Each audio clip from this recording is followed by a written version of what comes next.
guys, Starlink Nova here, and I want to talk a little bit today about Super NES Classic Edition, and also, talk a little bit about my history of this, a little bit of fond memories before I do an unboxing. But yeah, I stayed up until midnight last night at Walmart to get this little bad boy.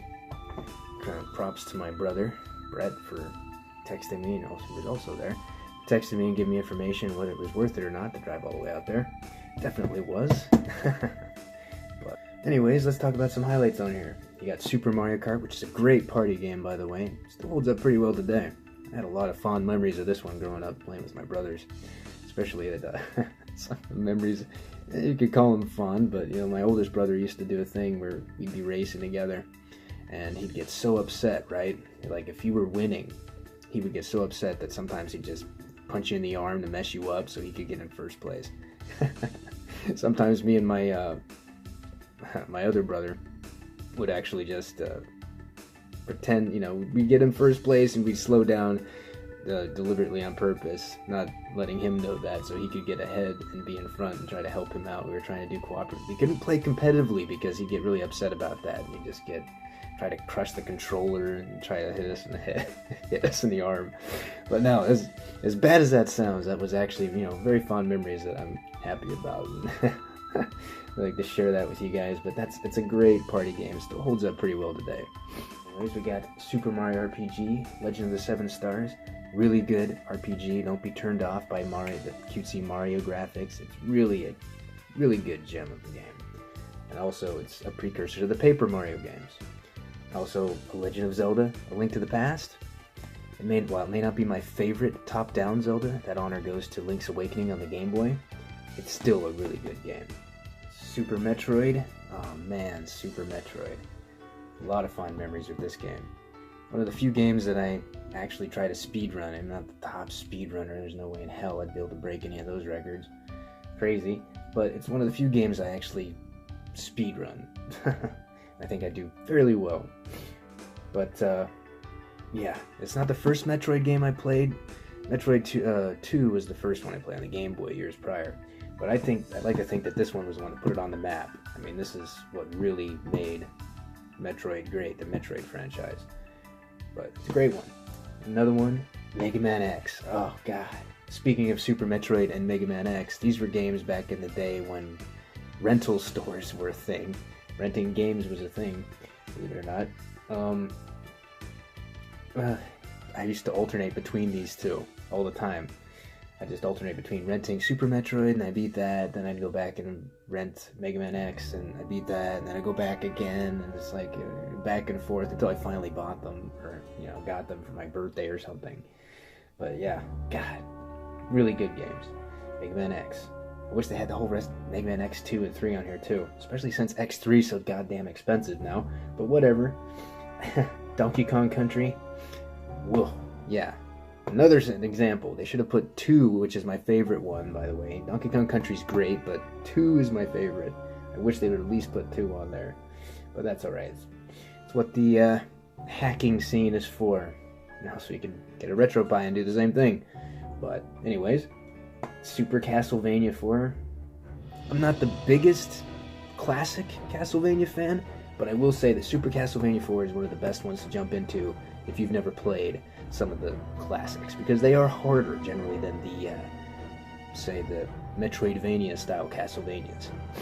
So, yeah, there's that on there. I mean, that's about it. There's a lot of great games in here, but I'm just wanted to point out some of the highlights and my favorites.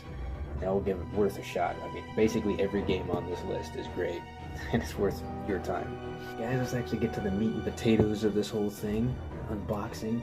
Even though there's like 500 other unboxing videos you've probably seen on YouTube just blowing up today, I appreciate it if you hang out with me, take the time. Much appreciated. Anyways, let's do this. See what it is. Now you're playing with superpower. Yeah.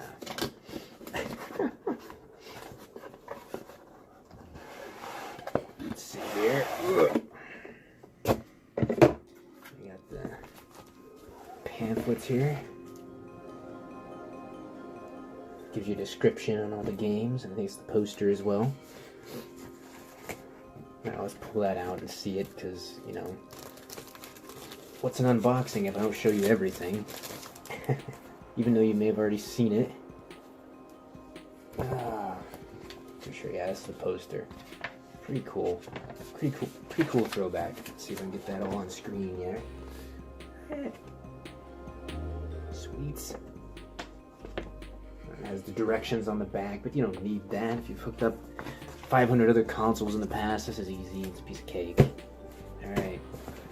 Let's get to the little tiny power cords, care cables. You don't want to see all that crap, though. What you want to see is the controllers.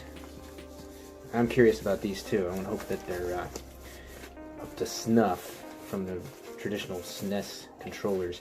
I do have an 8-bit DOE Super NES controller, by the way, and those are great. Really good. Yeah. This definitely feels really good. Solid.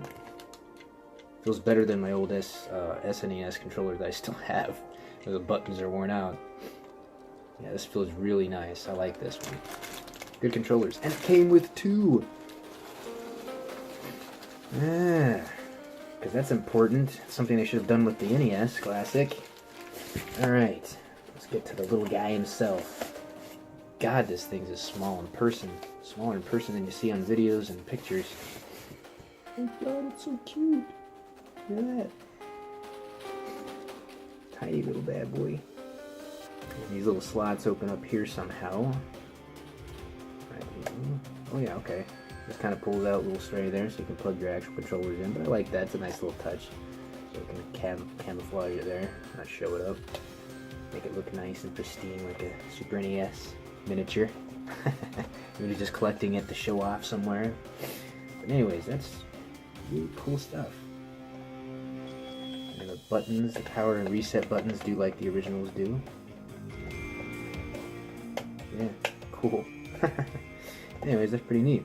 Anyways, guys, thanks for watching me take a trip down memory lane, unboxing this classic console and talking about it a little bit. And I hope everybody else is able to grab a hold of one. Nintendo says that they're supposed to keep up with supply and demand. They're going to try, not just through the end of this year, but throughout next year. We'll see how that goes. You know, I don't know how Nintendo rolls with these things, but I hope so. Because don't fall to the scalpers, because it's not worth it spending $300 for something like this when there's other ways you can play and enjoy these games. I know how cool these things are, but you don't want to support scalpers. So hopefully Nintendo can keep up with supply and demand so everybody's able to grab one of these things and just, you know, enjoy them, have nostalgic memories with their family and friends. It's great.